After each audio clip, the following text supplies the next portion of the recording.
बच्चों good morning. बच्चों हम 11th क्लास का सेकेंड यूनिट का चैप्टर 3 पढ़ेंगे और इस सेकेंड यूनिट में 3 चैप्टर दिए हुए हैं। पहला चैप्टर है 3 महाद्वीपों में फैला हुआ साम्राज्य, एन एम्पायर अक्रॉस 3 कॉन्टिनेंट्स। ये रोमन एम्पायर के बारे में चैप्टर है। दूसरा चैप्टर है इस्लाम का उदय और विस्तार, द सेंट्रल इस्लामिक लैंड्स। और तीसरा चैप्टर है यायावर साम्राज्य, नोमैडिक एम्पायर। तो ये 3 चैप्टर हैं। अभी हम इसमें से 3 महाद्वीपों में फैला हुआ साम्राज्य ये चैप्टर पढ़ेंगे। और ये जो चैप्टर है ये रोमन एम्पायर के बारे में है कि रोमन एम्पायर कैसे जो है इतना विस्तृत था और किन क्षेत्रों तक ये जो है फैला हुआ था, ये हम जो है पढ़ेंगे।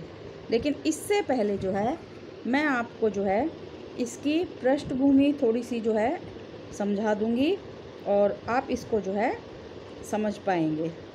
तो हम जो है मानचित्र की सहायता से या मैप की सहायता से जो है इसको समझने का प्रयास करेंगे। ये चैप्टर है 3 महाद्वीपों में फैला हुआ साम्राज्य, एन एम्पायर अक्रॉस 3 कॉन्टिनेंट्स।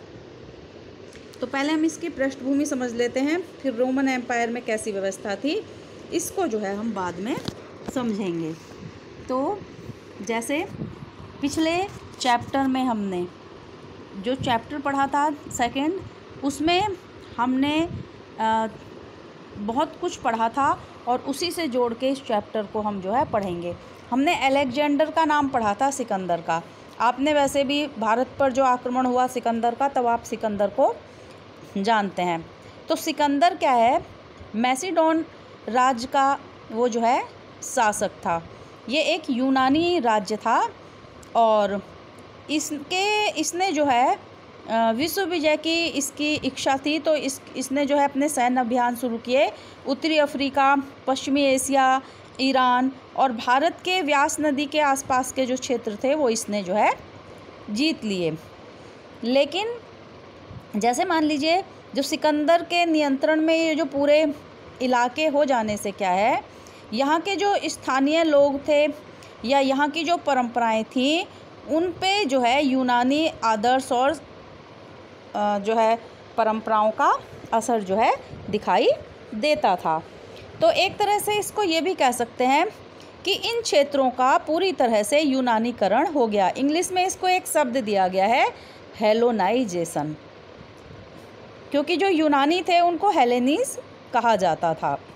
तो इस तरह से यूनानीकरण हो चुका था और यूनानी सभ्यता की बहुत सारी चीज़ें जो है यहाँ पे प्रचलित थीं।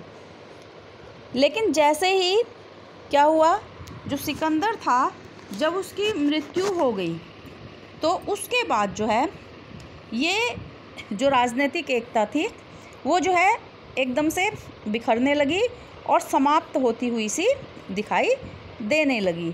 और जो है राजनीतिक कलह एक तरह से या जो प्रशासनिक फूट थी वो जो है प्रारंभ हो गई। फिर क्या हुआ, इससे जो है एक बहुत बड़ा परिवर्तन हुआ। आप मैप में जो है ध्यान से देखेंगे तो आपको जो है रोम लिखा हुआ जो है इसमें दिखाई देगा। ये बीचों बीच देखिए आप, नेपल्स, ये भूमध्य सागर के ऊपर की तरफ देखिए, यहाँ पे एक रोम लिखा हुआ है।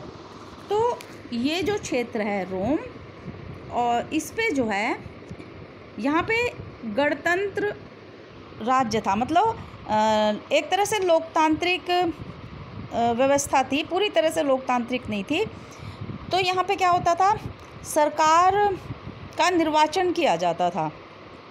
और लेकिन फिर भी क्या था, सरकार का निर्वाचन तो होता था लेकिन जो राजनीतिक जो संस्थाएं बनी हुई थी वो जो है जन्म को, मतलब जैसे एक मंत्री है तो उसी के फैमिली से कोई आएगा, और जिनके पास ज़्यादा संपत्ति होती थी उनको जो है बहुत महत्व दिया जाता था। और एक चीज़ यहाँ पे और थी, यहाँ पे जो है दास व्यवस्था जो है प्रचलित थी इस क्षेत्र में।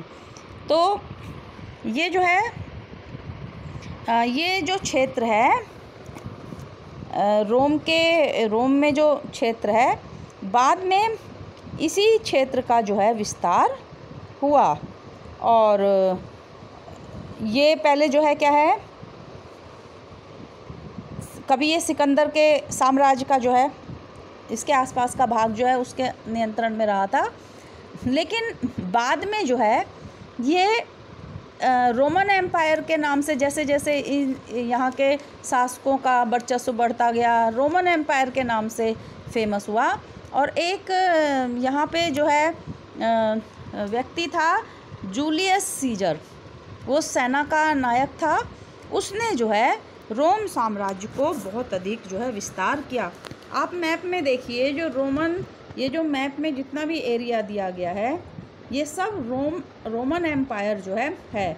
तो इसको 3 महाद्वीपों में फैला हुआ क्यों कहा गया है? आप देखिए कि सबसे नीचे ये जो है नीचे वाला जो दक्षिण का है, जहाँ सहारा मरुस्थल लिखा है, इसके ऊपर के जितने क्षेत्र हैं ये जो है अफ्रीका के हैं, उत्तरी अफ्रीका के, और ये जो है इधर पूर्वी अफ्रीका के क्षेत्र हैं। इसके बाद जो ये ऊपर वाले क्षेत्र हैं बेल्टिका और ये सब जो है गॉल, ये यूरोप वाले क्षेत्र हैं, स्पेन और ये जर्मनी और फ्रांस ये वाले क्षेत्र हैं। और इसके बाद जो है कुछ हिस्सा जो है ये जो इधर कुस्तुनतुनिया के इधर का है, दमिश्क और ये एंटियोक, ये जो है हिस्सा क्या है, एशिया का हिस्सा है। और ये बीच में भूमध्य सागर है। तो भूमध्य सागर के आसपास के जो क्षेत्र हैं उन पे वो जो है पूरा रोमन एम्पायर कहलाया। अब जो है रोम में जो बोली जाने वाली साम्राज्य की जो मुख्य भाषा थी वो था लातिनी या लैटिन भाषा थी।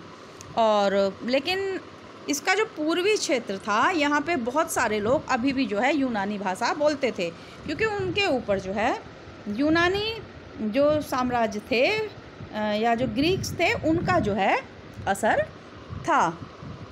और इसके बाद जो है बाद में क्या हुआ, पहले तो ये जो क्षेत्र हैं आप देख रहे हैं यूरोप के, और सब तो आप सोच रहे होंगे कि यूरोप में ईसाई हैं, अफ्रीका के बहुत सारे क्षेत्रों में मुस्लिम है, लेकिन उस समय ऐसा नहीं था जिस समय के बारे में जो है हम पढ़ रहे हैं।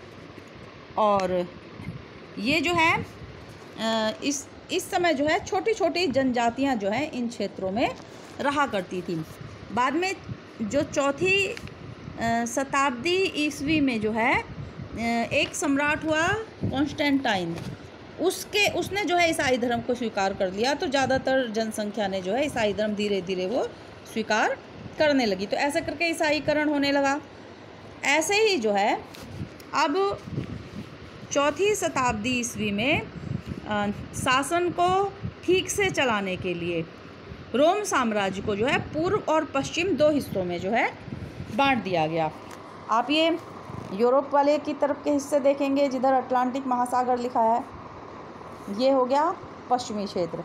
और इधर मकदूनिया और ये कुस्तुनतुनिया लिखा है, ये जो है काला सागर के पास का आसपास क्षेत्र, ये जो है इसका पूर्वी क्षेत्र जो है हो गया। तो इस तरह से पूर्व और पश्चिम 2 हिस्सों में बांट दिया गया। जो पश्चिमी क्षेत्र है इधर यूरोप वाला, यहाँ पे बहुत सारी गोथ, विसिगोथ, वेंडल और बहुत सारी जनजातियाँ जो थीं वो रहती थीं। और धीरे धीरे क्या है कि ये जो जनजातियाँ रहती थीं ये व्यापार में, सेना में भर्ती होने के लिए, और जो रोम की प्रशासन व्यवस्था थी उनमें गड़बड़ी होने लगी और ये जो है आपस में लड़ने लगे और आंतरिक मतभेद जो है उत्पन्न होने लगा। पहले ये जनजातियाँ रोमन एम्पायर के ही अंतर्गत जो है आती थी, और ऐसे करके जो है जो पश्चिम का रोमन एम्पायर है वो धीरे धीरे कमज़ोर होता गया और धीरे धीरे जो है नष्ट होता गया। और ऐसे करके जो है जो बाद में जो है धीरे धीरे और भी बहुत सारे परिवर्तन आए। ईसाई चर्चों को जो है प्रोत्साहन मिला 9वीं शताब्दी ईस्वी पूर्व में। और इसके बाद जो है फिर धीरे धीरे जो है कमज़ोर होता गया रोमन साम्राज्य, और जो है आक्रमण होने लगे इसके ऊपर जो है।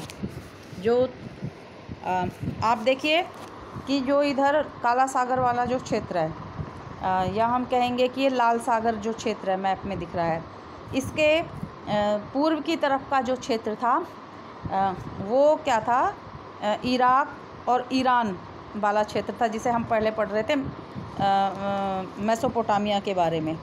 तो इस तरह से जो है, और उसके बाद कुछ मुस्लिम धर्म भी जो है सत्ता में आने लगा, अगले चैप्टर में हम पढ़ेंगे।